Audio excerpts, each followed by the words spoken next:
My name is Leo, and for 40 years, I lived my life by a single, unbreakable rule. If you can't measure it, it isn't real. I was a structural engineer, a man of steel computations, load-bearing walls, and gravity. I found comfort in the predictable physics of the world. Concrete hardened, steel bent under heat, gravity always won. There was no room in my blueprints for the mystical, the ethereal, or the divine. My wife, Sarah, was the opposite. She moved through the world with a lightness I couldn't understand, anchoring herself in a faith that seemed to me like a crutch for people afraid of the dark. We fought about it, quietly but constantly. I didn't know that the darkness I feared, the void of non-existence, was about to become the only reality I had left. It was a Tuesday in November, the kind of evening that felt bruised and heavy. A freezing rain was sheeting down on the I-90, turning the asphalt into a black mirror. I was driving home late from a site inspection, my mind still tangled in the argument Sarah and I had that morning. She had asked me to come to a service with her, just once, for Christmas. I had laughed, a cold, dismissive sound that I would regret for the rest of my existence. "I don't need a savior, Sarah," I'd said. "I need a weekend off." The wipers were slapping a frantic rhythm against the windshield, struggling to clear the deluge. I gripped the steering wheel, my knuckles white, feeling the tires shudder as they fought for traction. I was tired, bone deep tired, not just from the work, but from the effort of maintaining the walls I had built around myself. I remember looking at the digital clock on the dashboard, 11:14 p.m. Then, the world ended. It wasn't cinematic. There was no slow motion screech. It was just a sudden, violent absence of control. A truck in the oncoming lane drifted, just a few feet, but at 70 miles an hour, a few feet is a canyon. I jerked the wheel. The car hydroplaned, surrendering to the physics I worshipped. We spun. I remember seeing the guardrail rushing toward me like a silver snake, and I remember the peculiar thought that it looked poorly anchored. The impact was a thunderclap inside my skull. Metal screamed, glass shattered into a million diamonds, and the world flipped over. Once, twice, and then silence. Absolute, heavy silence. I blinked. The pain I expected didn't come. In fact, the crushing headache I'd had all day was gone. The tension in my lower back, the fatigue in my eyes, vanished. I felt lighter than air.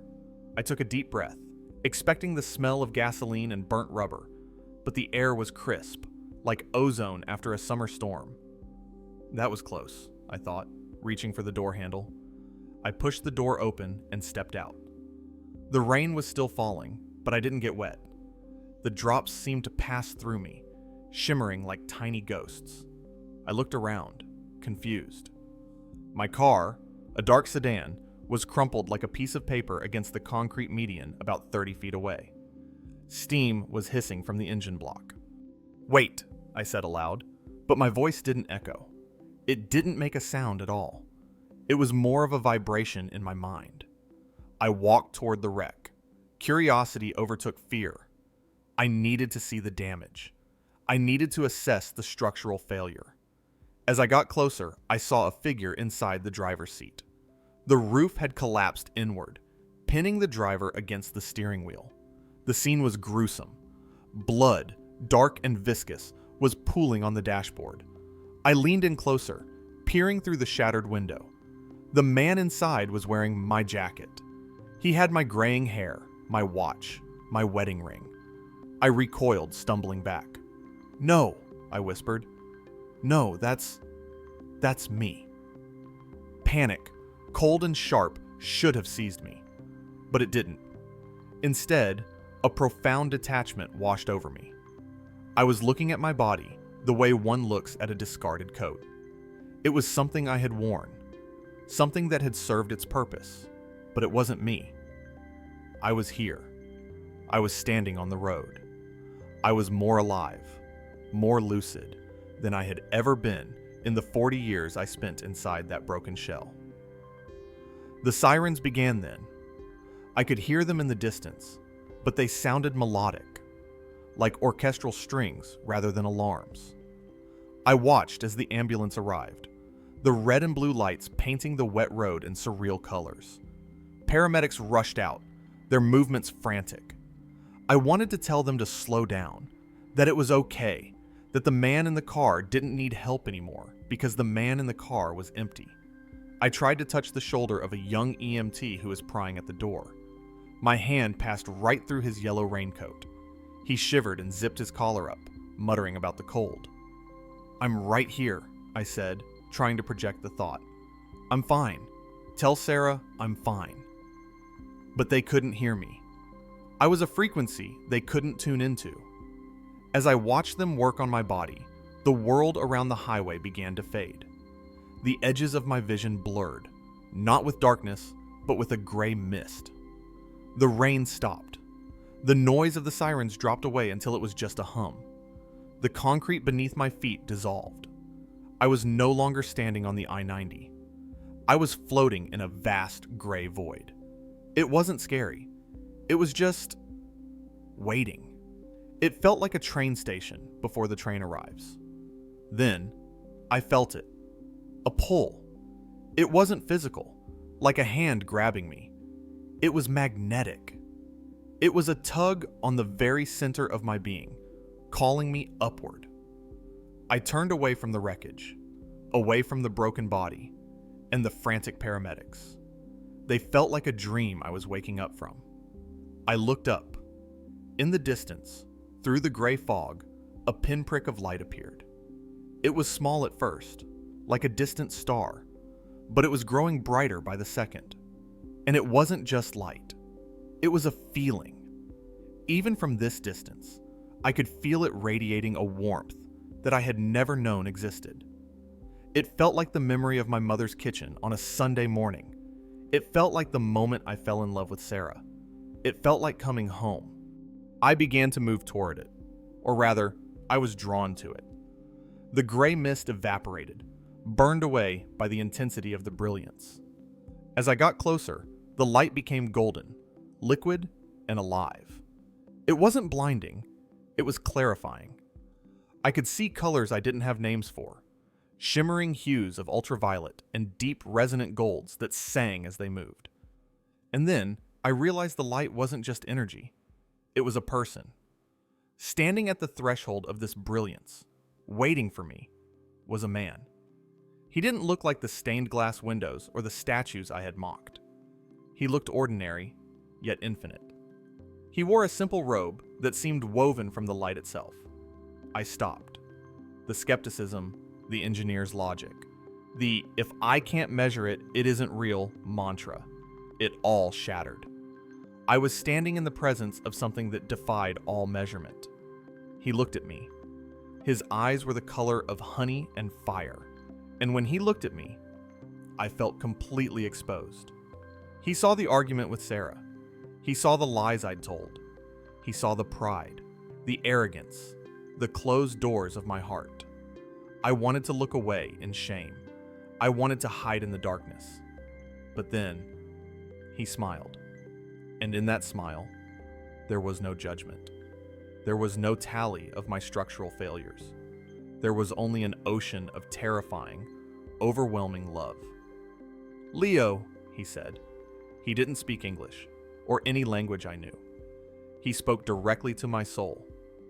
"You have been so tired for so long." I fell to my knees, or what felt like knees, and wept. Not tears of sorrow, but tears of release. The wall was gone. The gravity was gone. "I know you," I choked out, the realization hitting me with the force of a revelation. I didn't believe, but I know you. He reached out a hand, scarred and warm. "I know," Jesus said, his voice like the sound of many waters. "But I have never stopped believing in you. Take my hand. We have much to see." I reached out. As my spiritual hand touched his, a jolt of electricity, pure life, shot through me, and the gray world of the highway vanished completely. We were rising. The adventure had just begun. The sensation of rising wasn't like an elevator or an airplane. It was a shift in density, a shedding of weight I hadn't realized I was carrying. As I held Jesus' hand, the gray mist that had swallowed the highway dissolved into a brilliance that should have been blinding, but was instead deeply nourishing. It felt as if my eyes were drinking the light. "Where are we going?" I asked, though the concept of where seemed suddenly small, a coordinate on a map that no longer existed. "To see what you have built," he replied, his voice vibrating in my chest like the low hum of a cello, "and to see what built you." We weren't walking anymore. We were moving effortlessly, surfing on a current of iridescence. Beneath us, I saw the fabric of time unfurling like a vast, living scroll. It wasn't linear. It wasn't a timeline moving from left to right. It was a sphere, a deep, three-dimensional tapestry where every moment existed simultaneously. "Look," he whispered. I looked, and I was suddenly back in my office. It was 3 years ago. I was hunched over a set of blueprints for a suspension bridge, my head in my hands, paralyzed by anxiety. I remembered that night vividly. I was terrified I had miscalculated the load vectors. I remembered feeling a sudden, unexplained wave of peace wash over me. A clarity that allowed me to spot the error and fix it. At the time, I had chalked it up to adrenaline or a firing of synapses. But now, watching the scene from this higher vantage point, I saw the truth. I saw myself sitting at the desk, but I wasn't alone. Standing behind my chair, with a hand resting gently on my shoulder, was him. The golden light that composed his being was seeping into my frantic mind, calming the storm, guiding my eyes to the mistake on the paper. "You were there," I whispered, the realization staggering me. I thought it was just my brain working." "I am always there," Jesus said, his smile radiating a joy that felt like sunlight breaking through clouds. "In the silence, in the fear, in the moments you thought you were most alone, I was the breath in your lungs." The scene shifted. I was 7 years old, crying in the backyard because I had broken a robin's egg I found. I was devastated by the fragility of life. I saw my younger self weeping into the grass. And there, sitting cross-legged beside the sobbing boy, was Jesus. He was holding the broken pieces of the shell, weeping with me. "I didn't know," I said, tears flowing freely now in this new realm. "I spent my whole life measuring concrete and steel, looking for proof, and you were the gravity holding it all together." "You looked for proof in the wrong places, Leo," he said gently. "You looked for me in the physics, but I am the poet who wrote the physics." We continued to move through the panorama of my life. This was the life review, but it wasn't a judgment. It wasn't a courtroom. It was a revelation. I saw the arguments with Sarah, not from my defensive perspective, but from hers. I felt her loneliness when I shut her out. I felt the coldness of my own skepticism hitting her faith like a hammer. I flinched, expecting anger from him. I expected him to point out my arrogance, my pride, my mockery. But there was no anger, only a profound, heartbreaking understanding. He showed me the root of my skepticism: fear. Fear of the unknown, fear of losing control. He showed me that my rigid logic was just a fortress I had built to keep out the chaos, and in doing so, I had kept out the love. "I'm so sorry," I wept, the regret tasting like ash. "I wasted so much time." "Nothing is wasted," he said, squeezing my hand. The warmth of his grip washed away the shame. "Every moment led you here. You are here now." We moved past the tapestry of my life, rising higher into a landscape that defied description. If Earth was a charcoal sketch, this place was the oil painting in full, vibrant color. We landed, if you could call it that, in a meadow that stretched into infinity. But meadow is too small a word. It was an expanse of life, so potent it hummed. The grass wasn't just green. It was a spectrum of emerald and jade that seemed to produce its own light. As I walked, or floated, through it, I realized the grass was conscious. "Listen," Jesus said. I stopped and closed my eyes. A low melodic sound was rising from the ground. It was a choir, but there were no voices. It was the grass. Each blade was singing a note, a pure, crystalline frequency of praise. The sound moved through the soles of my feet and resonated in my bones. "They are singing!" I gasped, looking at a cluster of blue flowers that resembled irises but shimmered like sapphires. "The flowers are singing."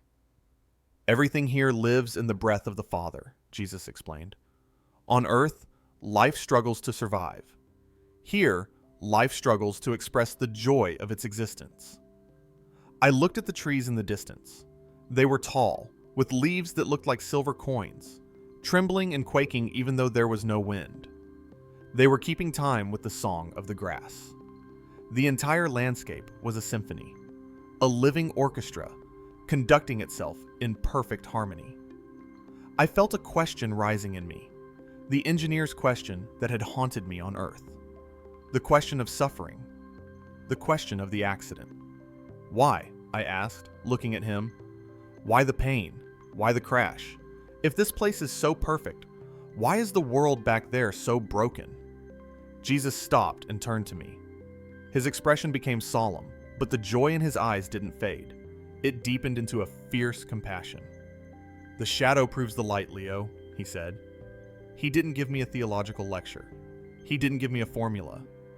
He transferred the answer directly into my heart. In an instant, I understood. I saw that the suffering on Earth was like the tension in the steel cables of the bridges I built. Without the tension, the bridge cannot hold the weight. The pain was the forge. It was the pressure that created the diamond. It wasn't a punishment. It was a process of expansion. I saw that my accident, the pain Sarah would feel, the brokenness of the world, it was all weaving a greater pattern of redemption that I couldn't see from the ground level. "It matters," I whispered, the knowledge settling into me. "It all matters. The pain isn't meaningless." "No, Benchalas Sassid. It is the clay from which glory is sculpted." We began to walk again, a path opening up before us through the singing meadow. The light ahead was growing brighter, shifting from golden to a blinding pure white that felt intelligent. It was a living light. "Where are we going now?" I asked, feeling a trembling awe that was different from the comfort I felt with Jesus. This was a deeper, more primal reverence. "To the source." Jesus smiled, and his face seemed to shine even brighter, reflecting the glory ahead. "My Father is waiting. He has wanted to hold you since the moment he thought of you." I looked ahead. The horizon wasn't a line. It was a doorway. A threshold of light that pulsed like a heartbeat. I could hear a sound coming from it. A sound like rushing waters and thunder, yet soft as a whisper. It was the sound of total, absolute completion. "I'm not ready," I stammered, looking down at my spiritual hands. "I'm just an engineer. I'm nobody." Jesus laughed, a sound that made the flowers bloom brighter. "You are his son," he said, "and you are finally home." He stepped forward, still holding my hand, and led me toward the white fire. Stepping into the white fire was not like burning. It was like becoming. The moment we crossed that threshold, the concept of Leo the engineer dissolved entirely. I was no longer a collection of memories, regrets, and biological functions. I was a single point of consciousness, suspended in an ocean of pure, undiluted existence. I found myself in a place that had no floor, no ceiling, and no walls, yet it felt more solid than the bedrock of the earth. The light was everywhere. It was inside me, outside me, and through me. And in the center of this light, though center is the wrong word for something infinite, was a presence. It was God. I didn't see a giant man on a throne. My human mind couldn't have processed that. Instead, I perceived him as the ultimate density of love. Imagine the love of every mother for her child, every lover for their beloved, every act of kindness ever committed in the history of the universe. Condense all of that into a single heartbeat, and you would only have a shadow of what I felt. Jesus was still with me, but he had changed. Or rather, my perception of him had expanded. As he stood before the presence, he seemed to merge with it. I saw clearly that they were distinct, yet completely one. It was a paradox that defied logic, but made perfect sense to my spirit. Suddenly, I felt a sensation of being lifted. It was the same feeling I'd had as a toddler when my father would scoop me up from the floor. I was being held. I was sitting, spiritually, on the lap of the creator of the universe. I buried my face in the essence of his being. I felt small, not in a way that made me feel insignificant, but in a way that made me feel safe. I was a child again. The heavy armor of skepticism I had worn for 40 years, the need to be right, the need to be strong, the need to understand, it all melted away. I missed you, I whispered into the light. It was a strange thing to say to a being I had ignored for decades, but it was the truest thing I had ever spoken. I have been here, the voice resonated. It didn't come from a mouth. It vibrated through the very atoms of my soul. I have always been here, Leo, waiting for you to look up. I tried to look at his face. I wanted to see the source of this love, but it was too bright, too holy. It was shrouded in a glory that my soul wasn't yet strong enough to bear. So I kept my eyes on Jesus, who was smiling at me with a look of infinite pride. See, Jesus said softly, this is your origin. This is your destination. I stayed there for what felt like an eternity. Time didn't exist, so it could have been a second or 1,000 years. I was washed clean. The guilt of the accident, the fear of the future, the sorrow of the past. It was all scrubbed away by the living light. I felt a profound sense of belonging. This was home. The apartment with Sarah, the job, the city. Those were the foreign lands. This was where I was born. Then the shift happened. It started as a ripple in the peace, a gentle but firm pressure pushing me backward. I tightened my spiritual grip on Jesus' hand. I dug my heels into the non-existent floor. No, I pleaded. Please, no, don't make me go. Jesus looked at me, and his expression changed from joyful welcome to solemn purpose. You cannot stay, Leo. Your work is not finished. I don't care about work, I cried out, panic rising. I don't care about bridges. I don't care about engineering. I just want to be here. Please let me stay. It is not about bridges of steel, God's voice thundered, softer this time, like a father explaining a hard truth. You have other bridges to build now. You must go back and tell them that love is real. You must go back and tell them that they are not alone. I can't, I wept. It's too heavy down there. It's too dark. I can't go back to the gravity. Jesus stepped closer and placed a hand on my chest, right over where my heart would be. You are not going back alone. You will never be alone again. You carry the light now. You are a vessel. Go and pour it out. He pushed gently. The fall was terrifying. It wasn't a physical fall. It was a descent into heaviness. I felt the light receding, the colors fading, the song of the grass dying away into silence. I felt the crushing weight of the atmosphere pressing in on me. The cold returned. The pain, oh God, the pain. It came back like a freight train. I slammed back into my body with a gasp that tore through my throat. He's back! We've got a pulse! The world was chaos. Flashing lights, shouting voices, the smell of antiseptic and blood. My chest felt like it had been crushed by a boulder. Every breath was a battle. I tried to open my eyes, but they were swollen shut. I tried to speak, to tell them about the singing grass and the warm light, but all that came out was a groan. "Stay with us, Leo! Stay with us!" I wanted to scream. "No! Let me go back!" But the darkness of the physical world swallowed me, and I drifted into a coma. I woke up 3 weeks later in the ICU. Sarah was sleeping in a chair next to my bed, her face pale and drawn, clutching my hand as if she were the one keeping me anchored to the earth. When I stirred, she woke instantly. "Leo?" she whispered, her voice trembling. I looked at her. I really looked at her. For the first time in years, I didn't see just my wife or my partner. I saw a soul. I saw the light inside her, dim and flickering from exhaustion, but unmistakably there. It was the same light I had seen in the meadow. "Sarah," I croaked, my voice rough from the ventilator tube. She started to cry, leaning her forehead against my hand. "I thought I lost you. The doctors said... They said you were gone for 4 minutes on the highway." "I wasn't gone," I whispered, tears leaking from my eyes, hot and salty. So different from the tears of the afterlife. I was home. Recovery was brutal. My body was shattered. Broken ribs, a fractured pelvis, a collapsed lung. I spent months in rehabilitation, learning to walk again, learning to deal with the constant ache of gravity. The structural engineer in me knew that my frame was compromised, but the man inside the frame was brand new. I never went back to building bridges of steel. I couldn't care about load vectors and tensile strength anymore. Instead, I started volunteering at the hospice center down the street.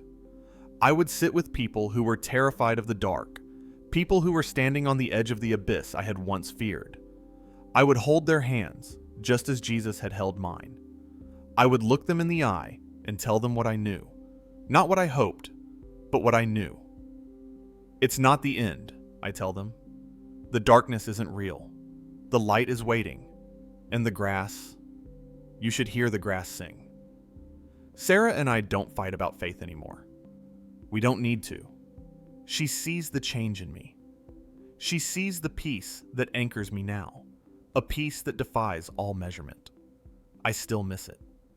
Every day, I look at the sky and feel a pang of homesickness, so sharp it takes my breath away. I miss the colors. I miss the warmth. I miss his face. But I know I'm here for a reason. I am a witness. I am a traveler who has seen the map. And until the day the silver cord finally breaks and I can surf that wave of light back home, I will stay here in the gravity, building bridges of hope for anyone who needs to cross over the fear.